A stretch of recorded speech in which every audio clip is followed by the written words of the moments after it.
भगवान श्री कृष्ण से सीखे विपरीत परिस्थितियों में जीवन जीने की कला। कभी कभी परंपरा से चिपके रहना अमानवीय होता है, हमें इसका विरोध करना चाहिए। कृष्ण का व्यक्तित्व इसका प्रमाण है।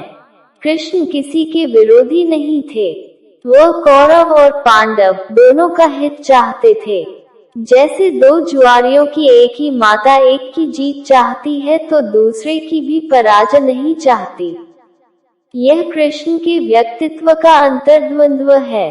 गीता के रचयिता कृष्ण योगेश्वर हैं, स्थित प्रज्ञ हैं और अनासक्त कर्मयोगी भी। स्वाधीनता आंदोलन के दो महान नायकों बाल गंगाधर तिलक और महात्मा गांधी ने गीता की व्याख्या लिखी है। तिलक ने गीता को कर्मयोग कहा है और गांधी ने अनासक्त योग।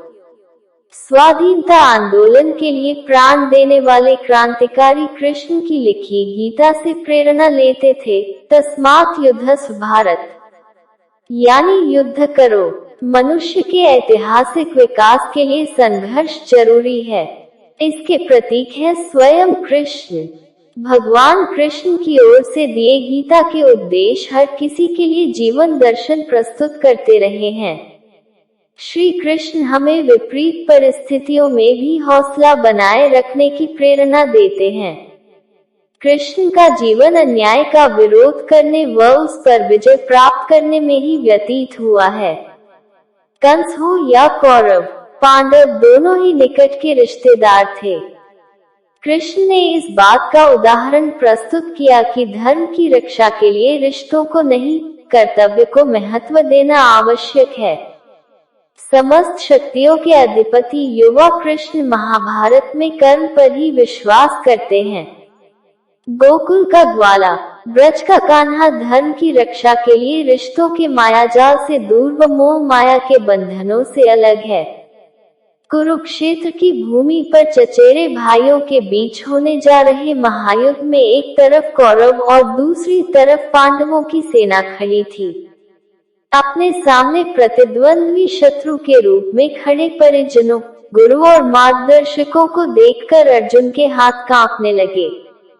आंखों के सामने का दृश्य और होने वाले परिणाम के बारे में सोच सोचकर महायोद्धा अर्जुन भी अपने क्षत्रिय धर्म से विचलित होने लगे। वह किसी भी हाल में गुरु द्रोणाचार्य, भीष्म पितामह और अन्य परिजनों पर वाण नहीं चला सकते थे। वह किंकर्तव्यमूढ़ हो चुके थे। ऐसे में अर्जुन के मानसिक द्वंद्व को शांत करने के लिए सारथी बने भगवान कृष्ण उनके उपदेशक भी बने। उन्होंने रणभूमि में अर्जुन को जीवन की वास्तविकता और मनुष्य धर्म से जुड़े उपदेश दिए जिन्हें गीता में संग्रहित किया गया। हिंदू धर्म की पवित्र पुस्तक गीता भगवान श्री कृष्ण के उन्हीं उपदेशों का संग्रह है जो उन्होंने महाभारत के युद्ध के दौरान अपने मार्ग से भटक रहे अर्जुन को प्रदान किए थे। उस समय भगवान कृष्ण द्वारा कहे गए उपदेशों ने न सिर्फ अर्जुन की दुविधा को शांत किया बल्कि आज भी वे हमारे कई सवालों के जवाब हैं। गीता के उपदेश हमारे जीवन की कई समस्याओं का समाधान तो है ही, साथ ही साथ यह एक सफल जीवन जीने में भी मददगार साबित हो सकते हैं। कृष्ण का चरित्र समझना कठिन है। वह करुणा और प्रेम से भरे होते हुए भी युद्ध में लड़ने की सामर्थ्य रखते हैं। अहिंसक चित है उनका, फिर भी हिंसा के ठेठ दावानल में उतर जाते हैं।